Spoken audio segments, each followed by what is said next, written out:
Rayalaseema special ఒట్టి తుణుకల కూర ఏ విధంగా చేసుకోవాలో చూద్దామండి. ముందుగా ఒట్టి తుణుకలు తీసుకొని రోల్లో వేసుకొని దంచుకొని పక్కనైతే తీసి పెట్టుకోవాలి. ఇప్పుడు ఒక కుక్కర్ తీసుకొని కుక్కర్లో ఒట్టి తుణుకలను అయితే ఉడికించుకోవాలండి. ఇప్పుడు స్టవ్ ఆన్ చేసి ప్యాన్ పెట్టుకొని ఆయిల్ వేసి ఆయిల్ హీట్ అయిన తర్వాత ఇందులో కొద్దిగా ఆనియన్స్ వేగిన తర్వాత కొద్దిగా పసుపు వేసి ఇందులోనే కొద్దిగా అల్లం వెల్లుల్లి పేస్ట్ వేసుకోవాలి. తర్వాత టమోటాలను వేసి బాగా మెత్తబడేంత వరకు వేయించుకోవాలి.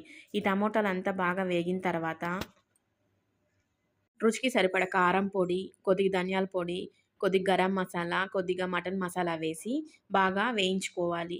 ఇలా అంతా బాగా వేయించుకున్న తర్వాత మనము ముందే ఉడికించుకున్నాం కదండీ ఈ ఒట్టి తుణుకలు.